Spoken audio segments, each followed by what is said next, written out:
Hello everyone, welcome back to my YouTube channel. My name is Tunde Victor, and in today's video I'm going to be showing you 10 retouching mistakes people make and how to avoid them. So let's get started. So the first mistake people make when retouching their image is that they don't frame their image right. So once they take a picture, they just move the Photoshop straight to editing without even framing their picture to make it look nice. So as you can see this picture right here, the framing, I don't like the framing, so I'm just going to frame this picture right so you can see what I mean. So to do that, I'll come to my crop tool, and I'll just crop this image to like here to make the image look good, and I'll just rotate it a bit because I feel the image is bent. So I'll rotate it like this and I'll click OK. So you can see the massive difference. So if we see our before, this is how it was before, and this is what we did. You can see just by framing the image looks good already. So I'm just going to rotate it again because I feel it's bent. So I'm just going to rotate it and just click on OK. So number 2 mistake people make is that they don't process their image. Once they shoot image, they just move it to Photoshop and just start editing it on Photoshop without actually processing the image. So by processing, looking at this image right now, you can see the white. I feel the white is losing details, so I'm just going to bring back those details on the white shirt. And to do that, all I have to do is come to my dynamic range and just reduce the highlight. I'm going to be showing you how to do this in Camera Raw in case you don't have the capture one. So all you have to do is reduce the highlight, and you can see the before and after. Let me just show you the before and after. So this is the before and this is the after. You can see the details in the white are back. Then I can just open up my shadow a bit and just open up my white and bring my blacks inside like this. And for the levels, I'll just move my highlight slider in and just move my shadow slider in like this. So this is how you can process your raw image. So this is before and this is the after, so you can see the difference that makes for this particular image. So let's say you don't have the capture one and you want to process your image. How do you do that? You'll be using Camera Raw. I open this straight from capture one. There's other way to open your image like this in Camera Raw. You can just click and drag the raw image to Photoshop and it will open in Camera Raw, or you can just open it in Photoshop and go to your filter and open it in Camera Raw. So once our image is open in Camera Raw, I can still come to my highlights and just reduce the highlights. I'll just reduce the highlight and I'll open up the shadows and open up the white, bring down my blacks, just the same thing I did with my capture one. But I prefer capture one because it gives me more flexibility. And if I zoom this image right here, you can see it's not looking so good like the one of capture one. If you don't have the capture one, you can use Camera Raw to process your image. So I'll just go back to capture one. So I'm just going to open this image in Photoshop right now and show you some more mistake you should avoid while retouching your image. So I'm just going to duplicate my layer by clicking on Ctrl J. So the third mistake we should avoid when retouching an image is just using the mixer brush to brush on the skin without doing the figure separation. Yes, I've seen people just after they open their image in Photoshop, they just pick their mixer brush and just start smoothing out the skin. Sorry, this is normal brush. They just pick their mixer brush like this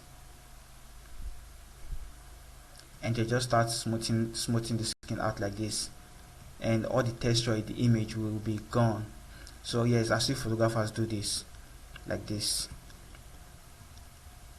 So they'll just use that mixer brush to smoothen out the skin, and they think they've done a good job because the skin is smooth. So let's see the before and the after. You can see how bad this is. So I'll just delete this layer, and to avoid that mistake, all you have to do is use the figure separation technique, and there are a lot of figure separation techniques out there. You can get the Retouching Academy, or you can get Retouching Academy actions for different photographers. So instead of just using your mixer brush, all you have to do is create a figure separation action so you can mix the color separately and remove the blemishes from the picture. So figure separation is simply separating the texture from the colors. So when you are using just your mixer brush, you are mixing both the colors and the texture together. But during focus separation, you are mixing just the color separately and you are working with the texture separately. So the fourth mistake people also make when retouching that image is using the wrong brush. If you are a retoucher, I will advise you always use the soft round brush. A lot of people tend to use maybe the hard brush, and then when they are using the hard brush, let me just run my focus separation and show you what this hard brush does. So I'm just going to use a radius of about 6 for this image. It's not a perfect radius, but we'll get to that. I just want to show you what will happen if you use the wrong brush for this image. As a retoucher, it's always advisable you use a soft round brush. So if I use a hard brush for this image, you can see what this is doing to the image. I don't know if you can see it, but you can see the feel it's giving to this image. Just look at the skin. See the before and the after. See the before and the after. So if you are using mixer brush and your brush is on hard brush, you are going to be seeing this obvious line like this on your image. So to avoid that, make sure you are using a soft round brush. And once I'm using the soft round brush and I just brush on my image, you can see those harsh edges are no longer there. So avoid using hard brush. Make sure you are always on soft round brush, except you want to do something that requires you to use a hard brush, and which is very rare in photography. All you have to do is just make sure you are using a soft round brush. So that's the number 4 mistake to avoid when retouching. So number 5. So I'm just going to delete this focus separation and just zoom out again. And number 5 is using the wrong mixer brush settings. So let's say I run my focus separation again, 6, and you can see my setting. My weight is on 30, my load is on 30, my mix is on 20, my flow is on 20. I'm on sampling earlier. Okay, let's say you get everything correct right here, and this your sample all layer is not checked, and you just brush.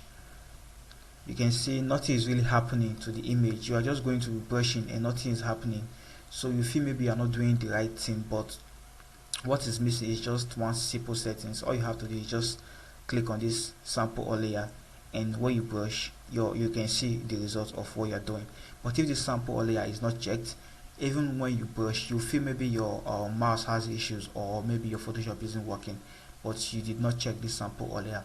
So that's another mistake a lot of people make, and this is how you can avoid it. So make sure your settings are all correct. Not even on mixer brush, make sure any brush you are using, the settings are set right, because if you mix a simple setting, what you are going to do, you are going to be getting a different result from what you are supposed to get. So I'm just going to delete this one again. So if you've learned anything from this video so far, make sure to leave a like, and if you are new here, click on that subscribe button so you can get more videos like this in the future. So number 6 mistake people make and how to avoid them when retouching is using the wrong blur radius. Now this is very important, and this is very tricky also. Remember, there are no perfect radius. The radius you are using determine the kind of image you are retouching. So if I'm retouching a headshot, I'll use a higher blur radius, but if I'm retouching a full body, I'll use a lower blur radius.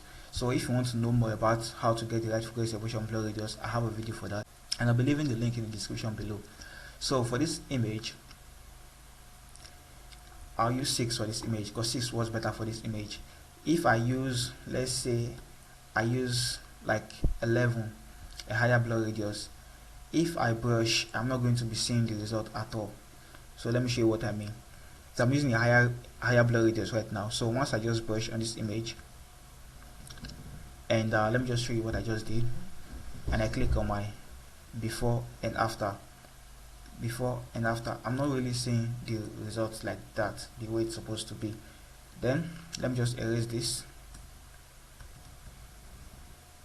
just erase it with my eraser tool, and okay, let me just delete the focus separation and run it again. And if I use 1 or let's say 2 for this image, the image will be too smooth. So I'm just going to brush like this with a lower blur radius, and you see this image will look so smooth. So let's see, you can see how smooth the skin is. So this is before and this is the after. So using the wrong blur radius for your image is a mistake you should try and avoid. Just try and get the right blur radius when you want to retouch your image, because it's very important. The blur radius you use determine how your image is going to look after you finish retouching your image.